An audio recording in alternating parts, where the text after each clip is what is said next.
Hello everyone, and welcome to my Bachelor Nation 24 channel. I hope everyone is having a wonderful day. Before we begin, please hit the subscribe button and give this video a thumbs up. The Curse of Oak Island, mysterious symbols, cannonballs, and ritual ceremonies show Portugal and Templar Knights' connection. This week on The Curse of Oak Island, it was all about Portugal and the Templar Knights as the team continued their Portuguese odyssey, searching ancient buildings and examining artifacts that could be linked to Oak Island. Rick and Alex Lagina, Doug Crowell, and Peter Fornetti relied on Oak Island theorist Corjan Mole and some local historians to guide them around various ancient sites in Portugal. They were shown 3 separate sites, all of which showed mounting evidence that Oak Island's history has somehow become intertwined with Portugal and the Templars. Firstly, the team was taken to the Convento de Cristo, a church and Templar stronghold in Tomar, Portugal, that had been built in the 12th century.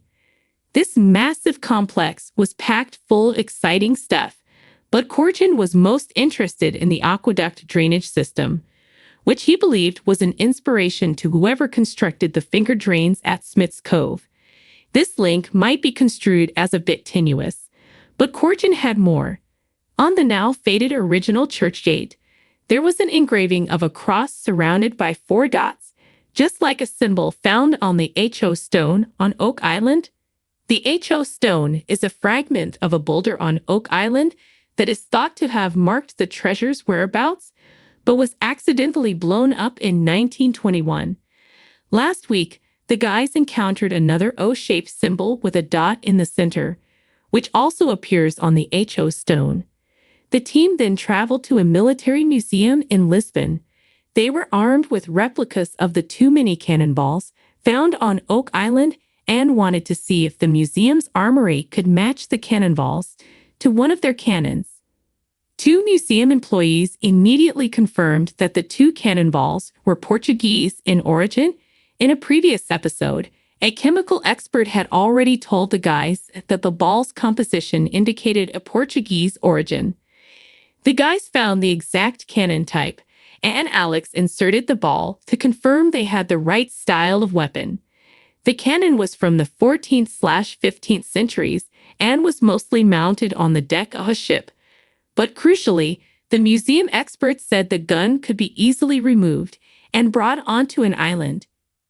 Initiation well for Freemason ceremonies looks like Oak Island money pit. Finally, the guys visited Quinta de Regalera, a castle in the historic old town of Sintra, which was built in the very recent 19th century, but all based on older styles of design. It was here that Rick and the others were led into an initiation well.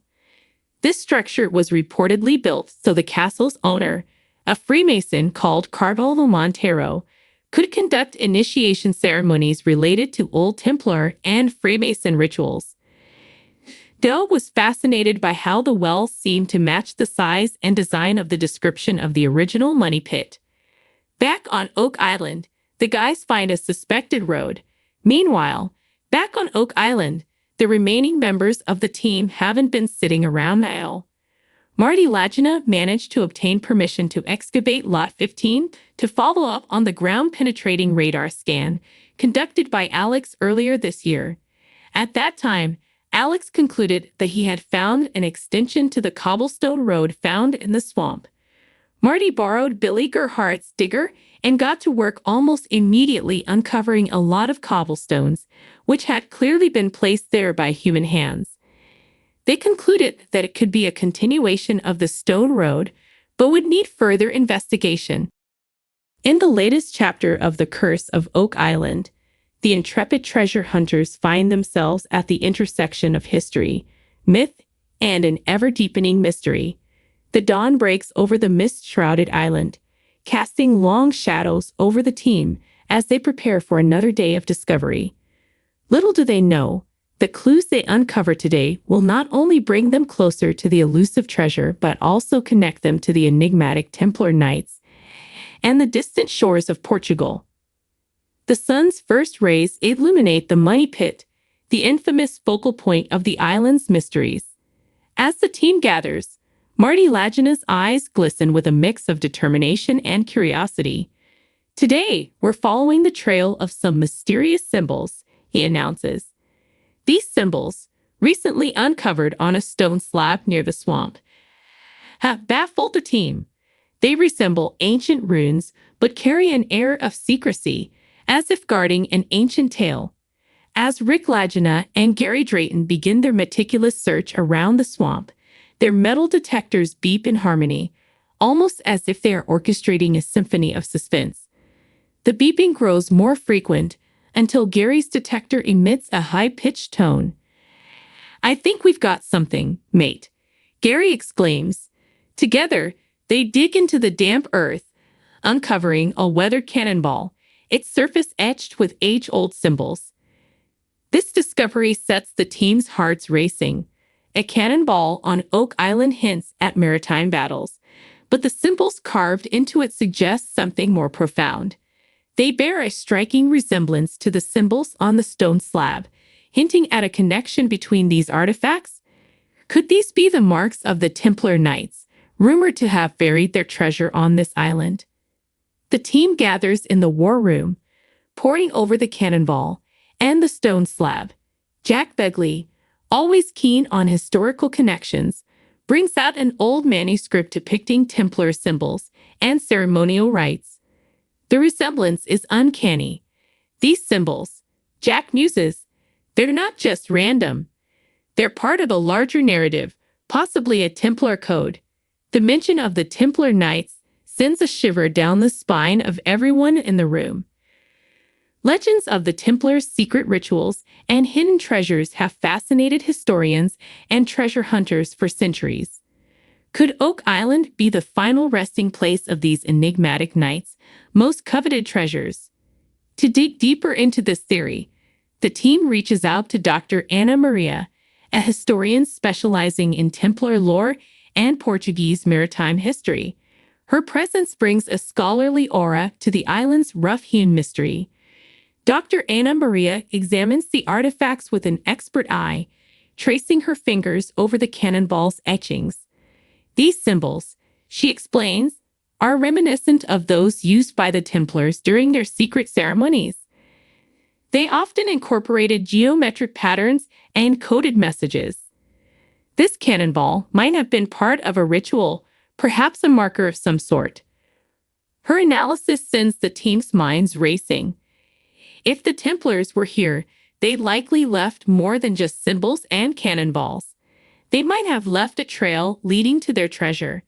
Dr. Ana Maria then draws a connection to Portugal, where the Templars fled after being persecuted in Europe. The Templars found refuge in Portugal and continued their maritime explorations. She continues, "It's plausible that they ventured to the New World long before Columbus. Oak Island might have been one of their secret bases." As the team processes this revelation, Alex Lagina suggests exploring the Portuguese connection further. "We need to look for any links between the Templars in Portugal and Oak Island," he says. "There might be historical records or artifacts that can guide us." With renewed vigor, the team sets up a research trip to Portugal, diving into archives and visiting ancient Templar sites. They uncover manuscripts detailing the Templars' voyages and rituals, some mentioning a western land where they hid their most sacred treasures. One manuscript, in particular, catches their attention. It describes a ceremonial rite involving cannonballs, marked with symbols and buried artifacts. Back on Oak Island, the team's excavation efforts intensify. They focus on areas that might have been used for such ceremonies. In a secluded part of the island, near the money pit, they discover a hidden chamber. The air inside is thick with history, as if the past is waiting to be unveiled. Within the chamber, they find remnants of a Templar ceremony, rusted swords, fragments of armor, and another cannonball, this one with even more intricate symbols. The chamber feels sacred, almost like a chapel, with stone carvings depicting Templar crosses and Portuguese maritime emblems. The discovery is monumental. It not only suggests a Templar presence on Oak Island, but also ties them to Portugal, creating a bridge between European and North American histories.